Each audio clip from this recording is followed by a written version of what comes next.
Market Mantra. Market Mantra. Market Mantra. Market Mantra. Market Mantra.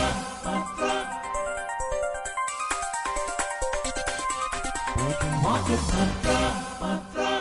Good evening and welcome to the Saturday edition of Market Mantra, in which we give you a complete update on the economic news of the day. Today we'll also be taking calls from you, our listeners, on any queries that you may have on business, economic and stock market matters. But do remember that we don't address stock or company-specific queries. The numbers to call us on are 2331 4444, 23421050 and 23310464. And those of you who would be calling us from outside Delhi, please prefix 011. My name is Rajesh Lake and with me is my co-anchor in Hindi, Harsh Ranjan. नमस्कार, हाजिर हैं market मंत्र के एक और ताज़ा अंक के साथ। इस कार्यक्रम में हम देश विदेश की आर्थिक खबरों का जायजा लेते हैं, साथ ही नजर डालते हैं प्रमुख अंतर्राष्ट्रीय और घरेलू शेयर बाजारों के चढ़ते उतरते ग्राफ पर। साथ ही हम बात करते हैं देश की अर्थव्यवस्था के बारे में। आज दिन शनिवार है, आपके कोई भी सवाल हो तो आप जरूर हमसे पूछिए। 3 टेलीफोन लाइन्स हमने आपके लिए खोले हुए हैं। नंबर्स हैं 2331 4444, 2342 1050 और 23 310 464। तीनों नंबर दिल्ली के 011 एसटीडी कोड के साथ फोन करें, अपने सवाल पूछें, क्योंकि आपके सवालों का जवाब देने के लिए मार्केट एक्सपर्ट शरद कोहली स्टूडियो में मौजूद। बहुत बहुत स्वागत शरद आपका। वार्म वेलकम शरद। नमस्कार हर्ष, नमस्कार राजेश और सभी श्रोताओं को मेरा दिल से अभिनंदन। राजेश से अनुमति लेते हुए हम कहेंगे कि अंग्रेजी में हेडलाइंस के साथ मार्केट मंत्रा शुरू करें। Domestic benchmark indices end marginally lower. Both Sensex and Nifty fall 0.3% this week. Commerce and Industry Minister Piyush Goyal says national interest cannot be compromised to meet trade agreement deadlines. And US markets rise as the White House signals its openness towards trade deal with China. घरेलू share बाजारों में इस पूरे सप्ताह में रही मामूली गिरावट। सेंसेक्स निफ्टी 0.33% गिरे। वाणिज्य और उद्योग मंत्री पीयूष गोयल ने कहा है कि व्यापार समझौते की समय सीमा पूरी करने के लिए राष्ट्रीय हितों से समझौता नहीं किया जा सकता। और चीन के साथ व्यापार समझौते में खुले रुख का संकेत मिलने से अमेरिकी बाजारों में तेजी।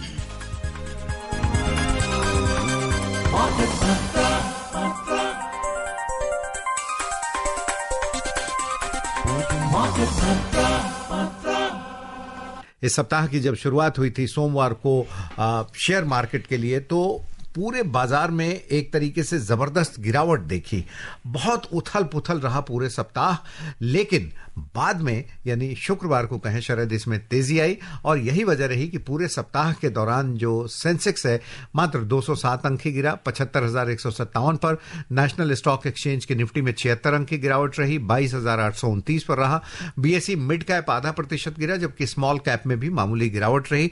शेयर मार्केट के लिए यह बहुत इंपॉर्टेंट सप्ताह रहा, इसलिए हम सुभाष जो जुड़े हैं फरीदाबाद से उनको बोलेंगे थोड़ा सा इंतजार करिए। पहले हम चर्चा कर लें इस सप्ताह के शेयर मार्केट पर। वो कहते हैं कि बाजार में मूवमेंट होती रहनी चाहिए, चाहे वो नीचे की ओर हो या ऊपर की ओर हो।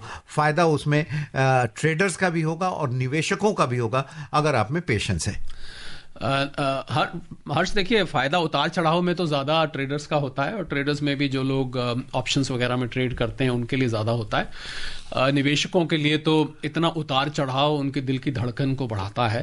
तो मुझे लग रहा है कि बहुत ज़्यादा वॉलेटाइल है। आप अगर इंडिया विक्स एक इंडेक्स होता है जो कि वॉलेटिलिटी इंडेक्स इसको हम कहते हैं, वो अपने बहुत हाई पहुंच गया था, और निवेशकों की दिल की धड़कन इस उतार चढ़ाव में ऊपर नीचे होती रहती है। तो हम उम्मीद करते हैं कि आने वाले समय में जिस प्रकार अमेरिका ने थोड़ा सा 3 महीने का भी पॉज लगाया है भारत के ऊपर, जो 26% टैरिफ लगा था, तो अगर वो और अमेरिका के वाइस प्रेसिडेंट जेडी वैंस इस महीने के आखिर में भारत उनका कुछ निजी दौरा है, तो उम्मीद की जा रही है कि बीटीए बायलैटरल ट्रेड एग्रीमेंट और उसके बाद एफटीए में वो ट्रांसलेट हो जाए। तो भारत के लिए मुझे लगता है light at the end of the tunnel जिसको बोला जाता है, वो कहीं दिखाई दे रही है।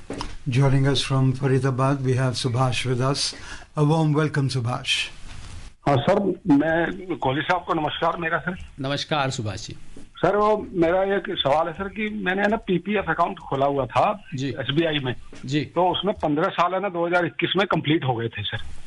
उसके बाद मैंने 5 साल के लिए बढ़ाया था सर जी। तो अभी है ना वो 4 साल कंप्लीट हुए हैं सर मार्च 31 को 2025 में जी।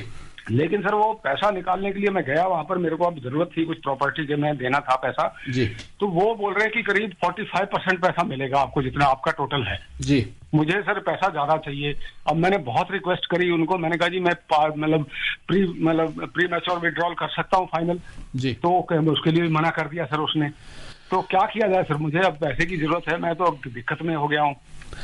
सुभाष जी आपकी बिल्कुल समस्या बिल्कुल जायज़ है। और पीपीएफ के रूल्स ही इस प्रकार के हैं। जब पहला फेज होता है उसमें 60% ऑफ द बैलेंस का विड्रॉल का होता है।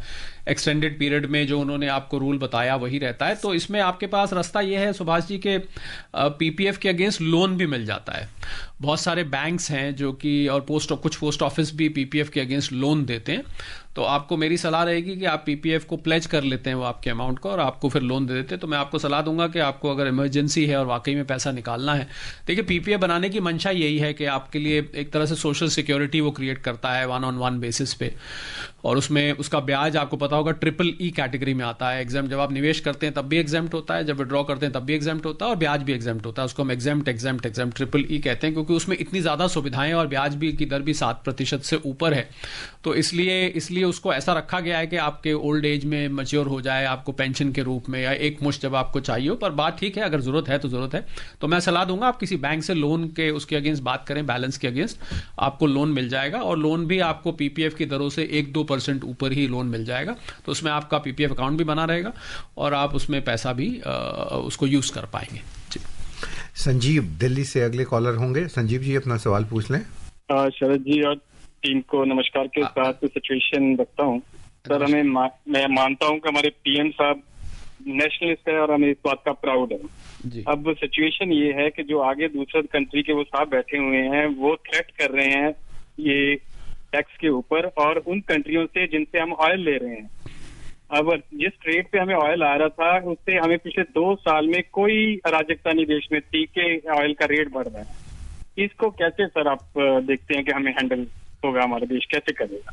देखिए संजीव जी आपने जो शुरू में बात कही मैं उसी से लेके चलता हूं कि हमारा जो नेतृत्व है इस टाइम प्रधानमंत्री मोदी के अगुवाई में वो बहुत ही स्ट्रांग है। अभी आपने बयान सुना होगा मंत्रालय से आया कि हम गन पॉइंट पे हम कोई भी निर्णय नहीं लेंगे टैरिफ का जहां तक मामला है।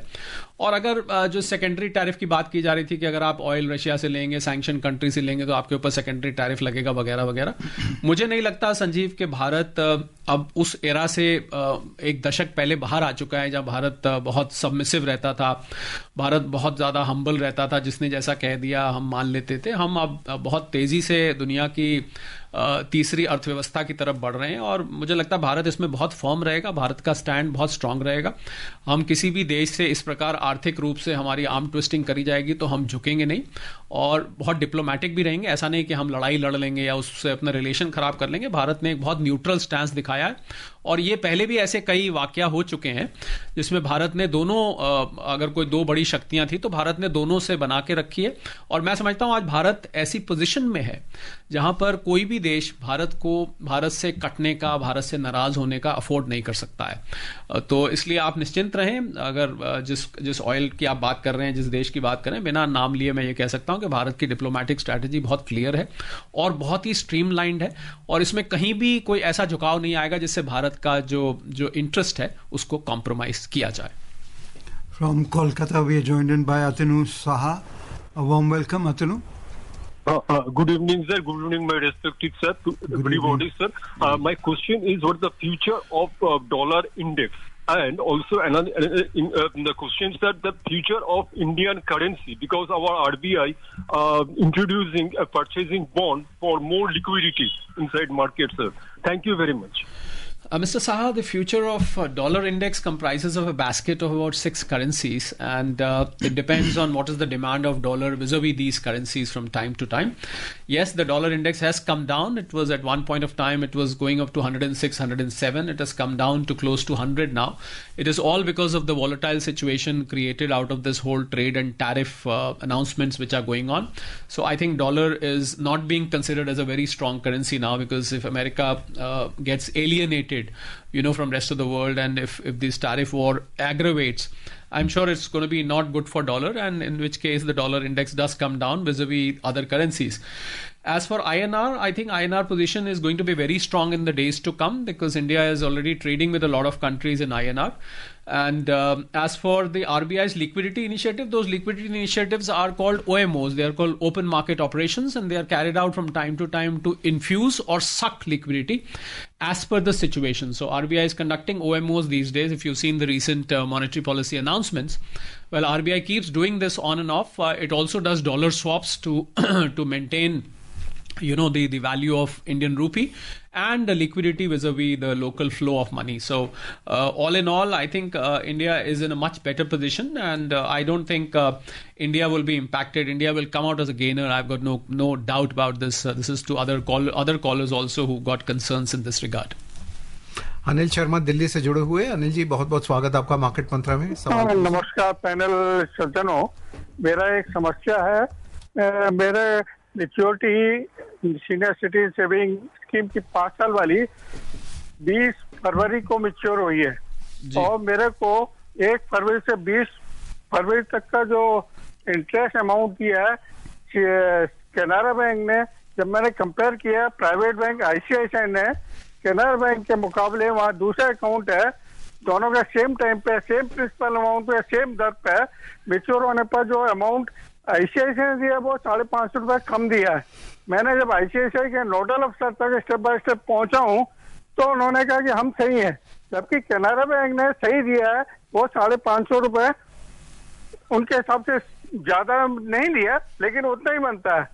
तो अब मेरे को बताइए, क्या मेरे को आरबीआई ओम्बुड्समैन में जाना चाहिए? ये ईमेल से मैंने पत्राचार किया, तो ईमेल में उन्होंने कॉपी एंड पेस्ट करके पुराने सारे हैं, वो ये बोला कि आपका 550 रुपए जो कम दिया है सही दिया है।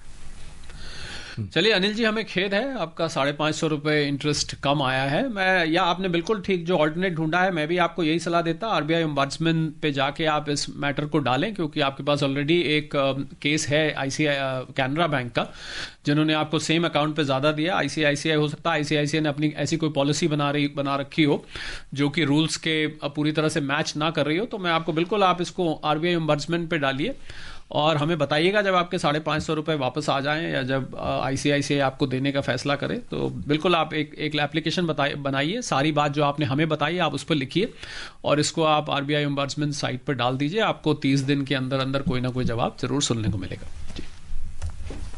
केशव जी पुणे से जुड़े हुए। केशव जी, बहुत बहुत स्वागत आपका। क्या सवाल है आज का? Yes, good evening sir. Good evening Kohli साहब।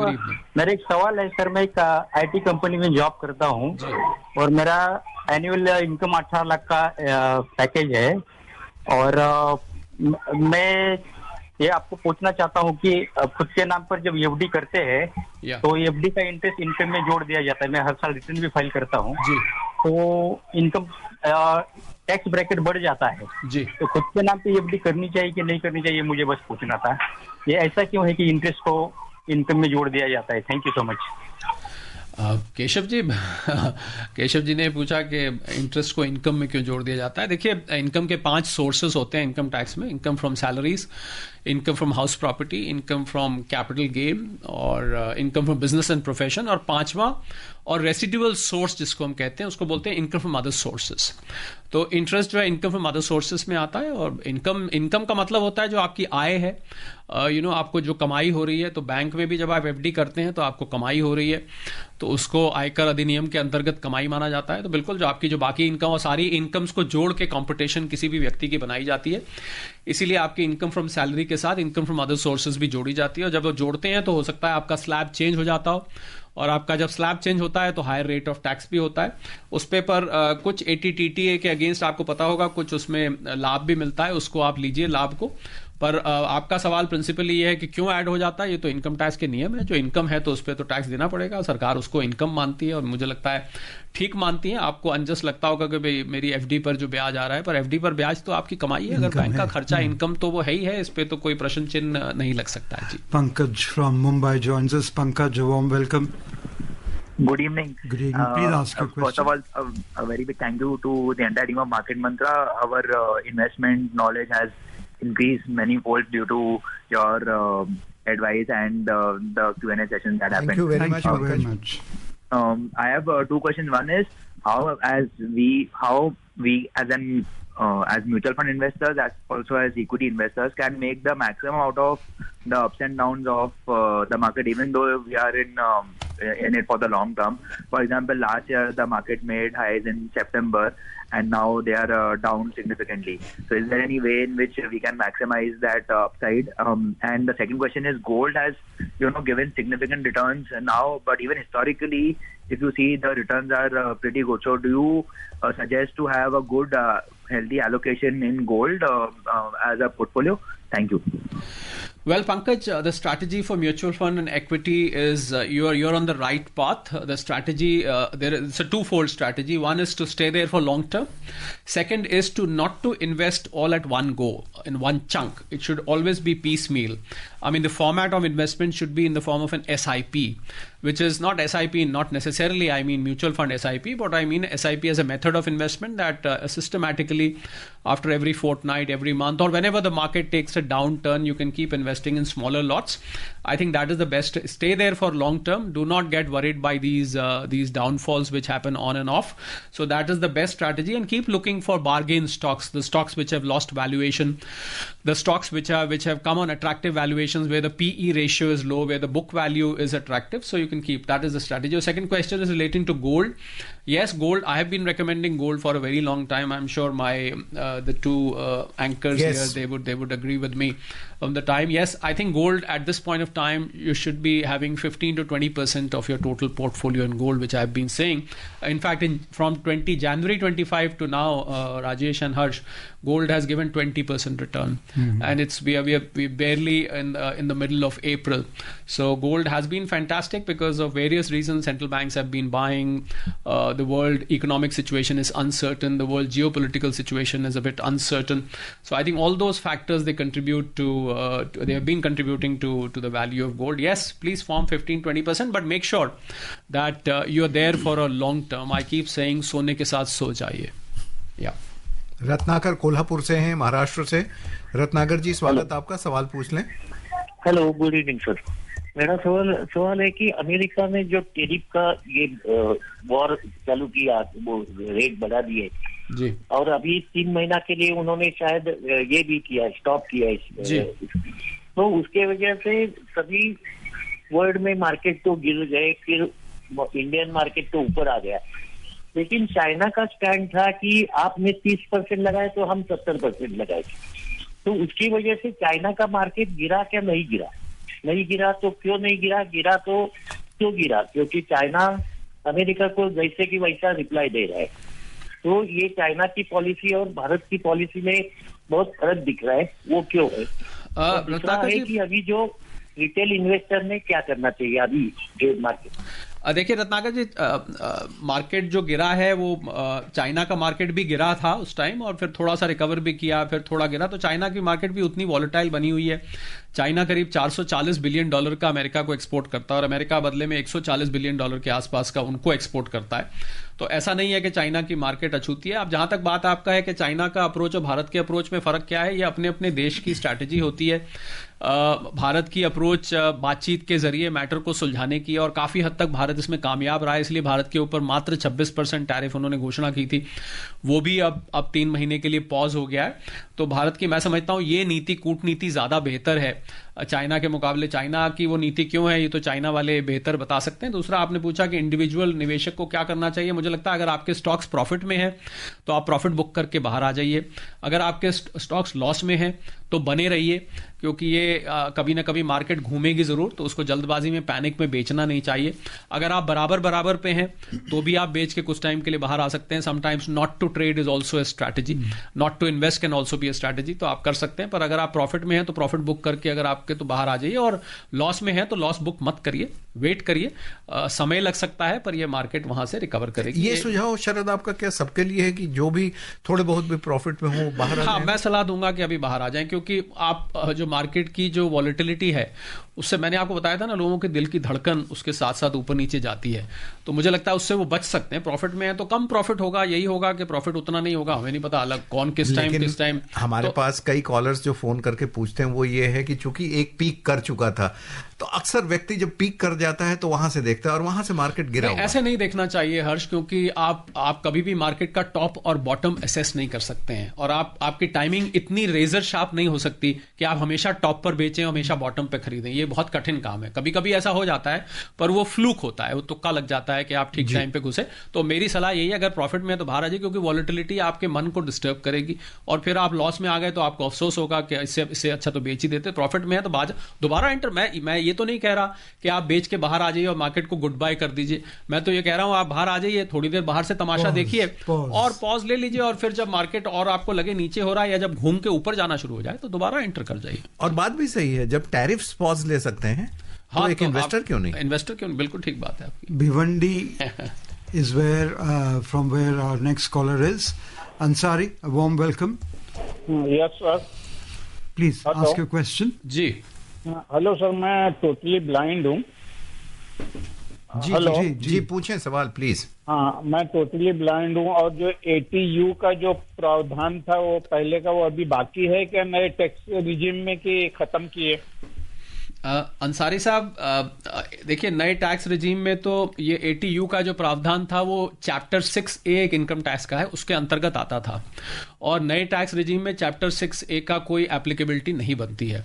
तो ATU का जो प्रावधान था अंसारी साहब वो अब न्यू टैक्स रिजीम में नहीं है। पर मैं आपको ये बताना चाहूंगा कि न्यू टैक्स रिजीम अब बहुत अट्रैक्टिव हो चुकी है, बहुत ही आकर्षित हो चुकी है। तो हो सकता है आप अगर दोनों टैक्स रिजीम में अपना टैक्स कंपेयर करेंगे तो आपको पता लगेगा कि आप शायद न्यू टैक्स रिजीम में ATU को लेने के बाद भी आपको हो सकता है न्यू टैक्स रिजीम में फायदा हो रहा हो। तो मैं आपको सलाह दूंगा अंसारी साहब, आप किसी से अपनी कैलकुलेशन कराएं न्यू और ओल्ड टैक्स रिजीम में, दोनों का टैक्स इंपैक्ट देखें कितना आ रहा है।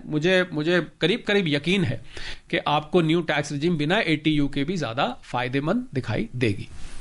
Pramod from Mumbai joins us now. Pramod, a warm welcome. Thank you sir, thank you. मुझे कोहली साहब से एक सलाह चाहिए थी जी कि मुझे मेरा एज अभी जो नियरली 60 है जी, और मेरे PPF का पैसा मैच्योर हो गया जी, जो कि मुझे अभी एंजॉयमेंट के लिए वगैरह वगैरह सब निकालना है जी। लेकिन फिलहाल मैं सोच रहा हूँ कि मार्केट अभी नीचे है जी, तो मेरे पास 30-40 इयर्स का कुछ ये है, तो मैंने ऑलरेडी अभी एक डिप था उसमें 5 लाख का बाइंग कर लिया है। जी, तो मुझे इसमें पैसा लगाना चाहिए मार्केट में अगले 5-10 साल तक मुझे कोई रिटर्न नहीं होगा तो भी चलेगा, क्योंकि मुझे कोई जल्दी नहीं है 5 साल तक तो एटलीस्ट। जी, तो मैं म्यूचुअल फंड में इन्वेस्ट करूं या स्टॉक? तो मैं ऑलरेडी किया हूं एक 5 लाख रुपए का, उसमें मेरे को दूसरे दिन ही फायदा हो गया है जी। सेकंड थिंग मैं ये पूछना चाहता हूँ कि कौन सा सेक्टर में करूं, क्योंकि IT सेक्टर वगैरह अभी ऊपर जाने का लग रहा है क्योंकि वो सैचुरेशन में आ गए हैं जी। NBFC है या कौन से सेक्टर में, लेकिन 3-4 सेक्टर में ही मुझे करने हैं अगले 5 साल के लिए। देखिए तो ऊपर कुछ सलाह देंगे सर? जी प्रमोद जी, देखिए मुझे आपकी स्ट्रैटेजी अच्छी है, थोड़ा सा मैं उसमें संशोधन करना चाहूंगा। मुझे लगता है अगर मैं आपकी जगह होता तो जो आपने 5 लाख एक साथ लगाया है, मैं क्या करता 50-50 हजार करके 10 बार में लगाता, और मैं जब मार्केट नीचे जाता मैं तब एंटर करते रहता। इसको हम SIP कहते हैं। SIP म्यूचुअल फंड वाली SIP नहीं है, SIP मार्केट में इन्वेस्ट करने की एक स्ट्रैटेजी है। तो एक थोड़ा सा ये संशोधन मैं करना चाहूंगा। एक साथ पैसा प्रमोद जी कोशिश करिए कि ना लगाएं, क्योंकि मार्केट बहुत वॉलेटाइल है, यहां से आपको फायदा हो रहा है, ये तो अच्छी बात है, पर अभी मार्केट का कुछ थोड़ा सा अनसर्टनिटी बना हुआ है, तो इसलिए आप थोड़ा तो बाकी PPF में आपका मैच्योर हो रहा है। मैं सलाह दूंगा कि आप आप अपने नाम नहीं तो किसी और मेंबर के नाम पीपीएफ दोबारा भी आप एंटर कर सकते हैं, क्योंकि आज भी वो 7% से ऊपर दे रहा है और टोटली एग्जेम्प्ट है। तो पीपीएफ अभी भी एक बुरा ऑप्शन नहीं है। अगर आप नए सिरे से भी कोई पीपीएफ अकाउंट खुलवाना चाहते हैं तो उसको भी खुलवा सकते हैं। पर मार्केट में जो मैंने आपको तरीका बताया, सेक्टर्स आपने पूछे, डिफेंस सेक्टर पे मैं आपको सलाह दूंगा कि आप डिफेंस सेक्टर की अच्छी कंपनियों को चूज करके, एफएमसीजी डिफेंस हो गया, आईटी भी काफी नीचे आ चुका है, पर आईटी पे अभी रुक जाइए, क्योंकि अमेरिका में अगर कोई मंदी की आशंका बनती है तो थोड़ा आईटी सेक्टर और पिटाई उसकी हो सकती है। तो इसलिए डिफेंस सेक्टर पे मैं, क्योंकि आप बहुत एस्ट्यूट इन्वेस्टर हैं प्रमोद जी, मैं आपको सलाह दूंगा आप बेट कर सकते हैं, पर थोड़ी लंबी अवधि के लिए, पर पीस मील करिए, थोड़ा थोड़ा करके करिए, रेगुलर इंटरवल्स पे करिए जी। Prem from Faridabad and Shankar from Bhopal stay with us as we tell you that the Union Commerce and Industry Minister Piyush Goyal has emphasized that national interests cannot be compromised just to meet trade agreement deadlines. The minister said trade agreements should be win-win for both sides.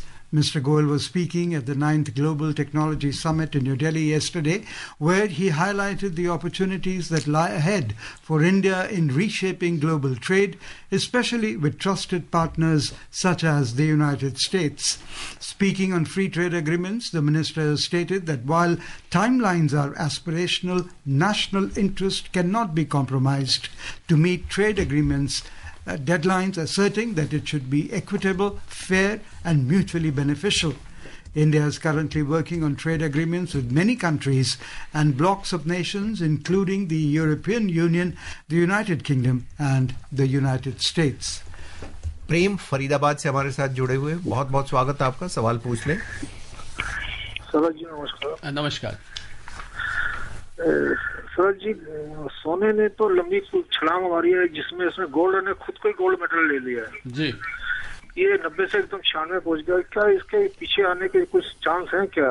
और क्या अपने पास जो सोना रखा है वो सारा इस समय सेल कर दें? सारा का सारा लगता है ऐसा है कि ये इससे आगे जाएगा क्या या घटेगा? प्रेम जी देखिए, मैं आपको सलाह दूंगा कि सेल अगर आपके पास, मुझे नहीं पता कितना रखा है ना, आपसे मैं पूछूंगा, पर कुछ हद तक आप प्रॉफिट बुक कर सकते हैं। और जहां तक बात है आगे की, तो जब जब मार्केट करेक्ट हो, क्योंकि ऐसा ऊपर तो जाता है पर बीच बीच में इसमें थोड़ी थोड़ी करेक्शंस आपको देखने को मिलेंगी, तो जब करेक्शन हो तो आप री एंटर करके लगाते रहें और कुछ कुछ प्रॉफिट बुक करते रहें। एक अंग्रेजी में कहावत होती है इन्वेस्टमेंट की दुनिया में, profit in the bank is better than profit in the books. तो अभी आपका नोशनल प्रॉफिट है, कुछ प्रॉफिट आप बुक करिए, थोड़े का बुक करिए, और जब जब ये करेक्शन इसमें आए तो आप लगे। Long term trend Prem ji अभी भी गोल्ड का ऊपर को दिखाई देता है। Shankar from Bhopal joins us now. Warm welcome, Shankar. Hello, Shankar ji. Good evening, Market Mathur team. Good evening, Shahzad ji. Good evening. Sir, there is a news that RBI to buy government bonds for 40,000 crores OMO. Yeah. Sir ये क्यों करना पड़ता है सरकार को? क्यों why they are चलिए Shankar, OMO same situation like treasury bond in America? हाँ, OMO देखिए, it's called open market operations. तो जब जब आरबीआई को लगता है कि मार्केट में लिक्विडिटी थोड़ी कम है, लिक्विडिटी से कम होता है जो पैसा फ्लोट कर रहा होता है बैंकों के पास लोन देने के लिए और आपस में बैंकों का लेन देन करने के लिए, जब उस पैसे की शॉर्टेज दिखाई देती है तो आरबीआई बॉन्ड्स के जरिए OMO करता है, ओपन मार्केट ऑपरेशंस इसको कहते हैं। ये उल्टी तरीके से भी किया जाता है, जब लिक्विडिटी बढ़ जाती है तो इसी प्रकार आरबीआई उसको सक भी कर लेता है, तो उस समय उल्टा होता है इसके। पर फिलहाल OMO चल रहे हैं। इसमें मतलब ये एक मैक्रो मॉनेटरी पॉलिसी लेवल पे एक डिसीजन होता है, इससे आम आदमी को कोई इतना अंतर नहीं पड़ता। हाँ, बैंकों से जब आप लोन लेने जाएंगे तो आपको लोन आसानी से मिलता है अगर लिक्विडिटी अच्छी होती है। तो मैं उम्मीद करता हूं ओपन मार्केट ऑपरेशन समय समय पर होते रहते हैं, बहुत नॉर्मल है ये करना, कोई इमरजेंसी सिचुएशन को नहीं जतलाता है। The US markets posted solid gains yesterday as the White House signaled it is open to a trade deal with China. The Dow Jones Industrial Average rose 559 points or 1.4% to 40,152. The S&P 500 gained 79 points or 1.5% to 5,348. And the Nasdaq Composite gained 267 points or 1.6% to 16,654. Sharad, lastly, what is your take about the market in the coming week? Well, market, there's only one word how you can define the market in the coming days, which is volatile, because the 3 months period from now until what President Trump has announced is going to be very, very speculative. I don't know how many nations come forward and where does the matter end, because I'm personally more worried about US and China. I know with the other states, America is going to strike some kind of a deal or vice versa. But with China, I think things are aggravating. So fingers crossed. I hope everything goes. आज के लिए इतना ही. तमाम श्रोताओं आपका बहुत बहुत शुक्रिया. और शरद कोहली जी, आप आए स्टूडियो में, आपका धन्यवाद. धन्यवाद. Thank you. Before we close, the headlines once again. Domestic benchmark indices end marginally lower. Both Sensex and Nifty fall 0.3% this week. Commerce and Industry Minister says national interest cannot be compromised to meet trade agreement deadlines. And US markets rise as the White House signals its openness towards trade deal with China. That's all we have in this edition of Market Mantra. Till tomorrow, goodbye. Namaskar. Market Mantra.